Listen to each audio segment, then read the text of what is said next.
Welcome. Today, Chuck and Brock enjoy spending time with Professor Timothy Noone's Chapter 27, Divine Illumination, from the Cambridge History of Medieval Philosophy.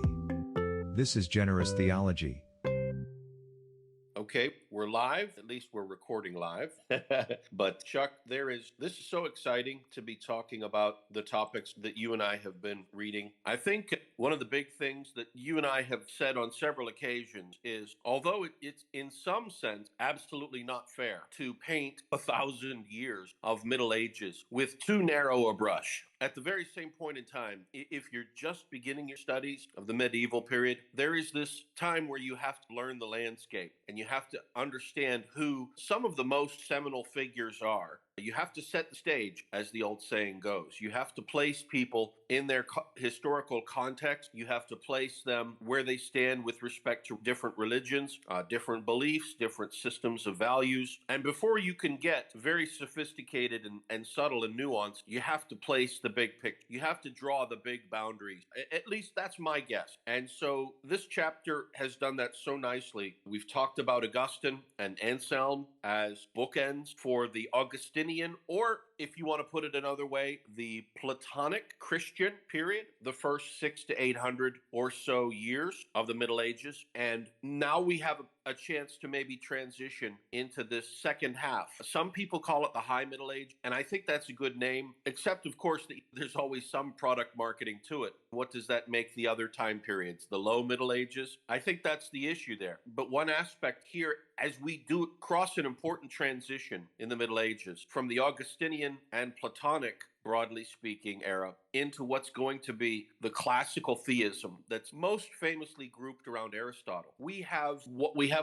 The next author identified in this chapter is not a Christian author, but is an Islamic philosopher. And we in the West call him Avicenna. I think that's a transliteration of his Arabic name, but he is a precursor to what would later become, although he's Islamic, we will find that it is the Islamic thinkers and their early adoption in these High Middle Ages of Aristotle who are really providing some of the most seminal texts that kind of set the stage. That's a long introduction, but I think Avicenna here has a really interesting treatment in this chapter, and I just wanted to throw that out and open things up from your side and get your take.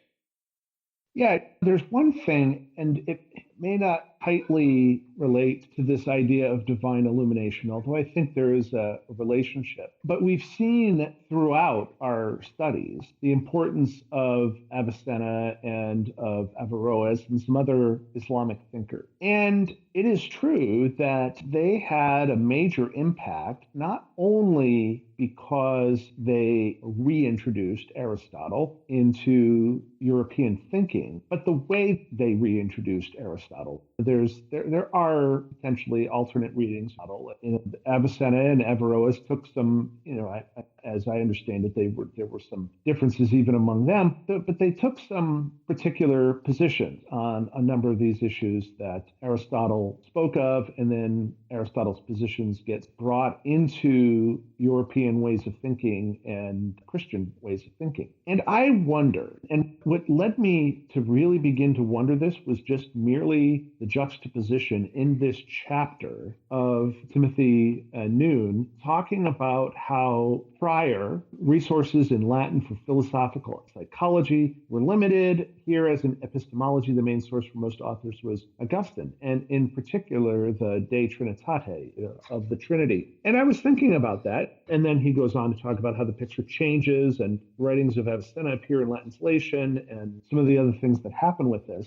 And other than talking about the fact that there's a transition, he doesn't get into a lot. But I was thinking about this, and then I'll admit that besides that sort of juxtaposition of those words in this chapter, I was also thinking about it a little bit because I'm teaching my youth group, 6th through 12th graders, and we're going to be going through the canons of Dort. But in introducing the canons of Dort, in fact, this afternoon, when I meet with them, we're going to go through the Apostles' Creed and talk about how the tie between what's in the canons of Dort and what is taught as far as salvation and the gospel story in the canons of Dort, and how you can see outlines of that in the Apostles' Creed. And in doing so, in doing some research on that, it was really stressed how that very Trinitarian structure of the Apostles' Creed was a very much a reflection of how much very early scholarship was done. So you have not just the Apostles' Creed, but the Nicene Creed being written in a very Trinitarian way, and many of the ancient fathers wrote the way they structured a lot of their writing was the Trinity, the Father, Son, and the Holy Spirit. And knowing that in Islam does not believe in the Trinity. They have a God, Allah. In some ways, that God, at least superficially, appears to be the same God that we worship, although obviously if we believe completely different things about who he is, that calls that into question. But at least superficially, they would say that they worship the same God, the one true God. But then because they are non-Trinitarian, they don't accept the idea of Jesus being God. They don't accept the idea of another person of the Holy Spirit. And in fact, I've seen that a lot of Islamic apologetics really attack the idea of the Trinity and uses some of the same arguments that other non-Trinitarians sometimes use against Orthodox Christianity. There's just a part of me that wonders, is some of the real change that we see, and obviously there are good Christians after Avicenna and Averroes who are doing philosophical work, but there does seem to be a change in the quality of what is important. And I just wonder, it's just a wonderment at this point, and I have no empirical sort of evidence for it. And I would probably have to do a lot more research to look into it. I just wonder whether the fact that Europe received these ideas of Aristotle through a funnel that was non-Trinitarian, did that lead to different ways of thinking than had we stuck with that Augustinian way of thinking? Now, I don't know. I don't know the answer to that. And maybe I'm putting something where it doesn't need to be. I do think, of course, that theologically, the concept of the Trinity is an extremely key, very important part of what we believe and how we think about things, and ought to be at the basis of what we do philosophically as well. And so since the Trinity is that important, I just wonder whether, can we make the connection between a very non-Trinitarian perspective on these things and where we end up at the end of the Middle Ages? I don't know. What do you think about that? Am I picking up on something, or am I maybe just finding things where they don't exist? What do you think? Chuck, I think you're picking up on something. And for me, one of the most, I know every single time we start an episode, I say this was one of my favorite chapters ever, or I say this is my favorite chapter. I know I overdo that, but when you got good quality reading material, sometimes you can't help it. But this time, Chuck, I mean it. This time, this chapter has got to be one of the most important chapters I've personally read. And the reason why goes back to, you remember a couple of chapters ago, you and I were trying to puzzle out the Aristotle's idea of emanation. So this is the doctrine of emanation. And in this chapter, Professor Noone cites a couple of paragraphs from Avicenna that are really seminal in understanding this nucleus of this non-Christian Aristotelian idea of emanation, and how similar and yet different it is from the idea of divine illumination that Augustine had and that we had in that earlier Platonic period in the Middle Ages. And so let me just read one or two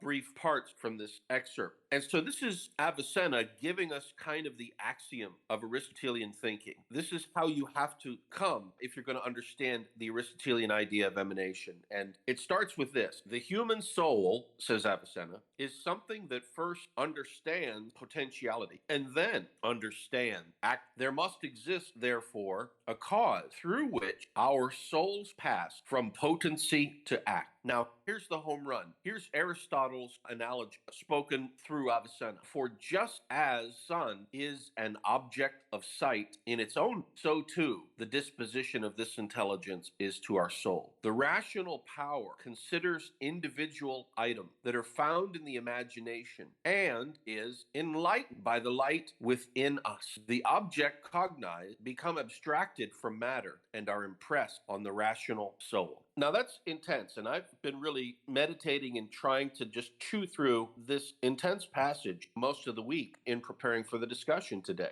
because this is really important. And so the idea is Aristotle, through Avicenna, is bringing us these philosophical commitments that there is a light within us, and that light illuminates the objects that come into our imagination. And when it illuminates those objects, then they become impressed on our rational soul. So just as the sun is an object of sight, so too things in reality emanate into our mind, just like the sun. So you and I, Chuck, can imagine the sun emanating its existence into our mind because we're very comfortable with the concept of the sun emitting light and coming to us and stimulating us via our sense perception. This is a very comfortable analogy, but this idea of emanation makes all knowledge a product of this process. The peripatetic act is there is nothing in the intellect that was not first in senses. And so what that means, Chuck, is take the glass that's in your hand, the glass of water that's in your hand. You are aware of it in this Aristotelian understanding because just the sun somehow shines its light into your eyes. That object, that glass in your hand, somehow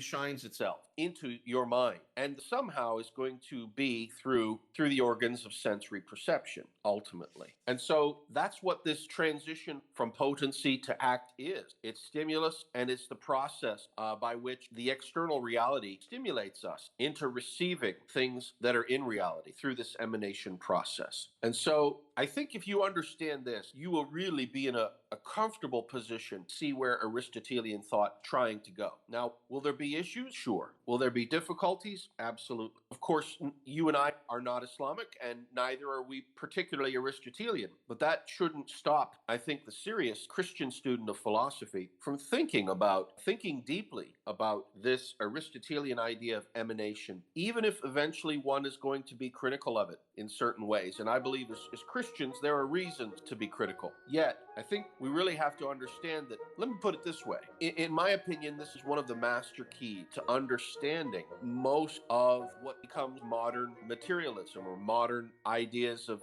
secular science and the secularization of the world. And so I'm so grateful to this chapter for putting that out there. Now, that was a long answer, Chuck. Did I do okay with that? Did I hit around, or do you still think there are some nails sitting up here that need to be hammered down?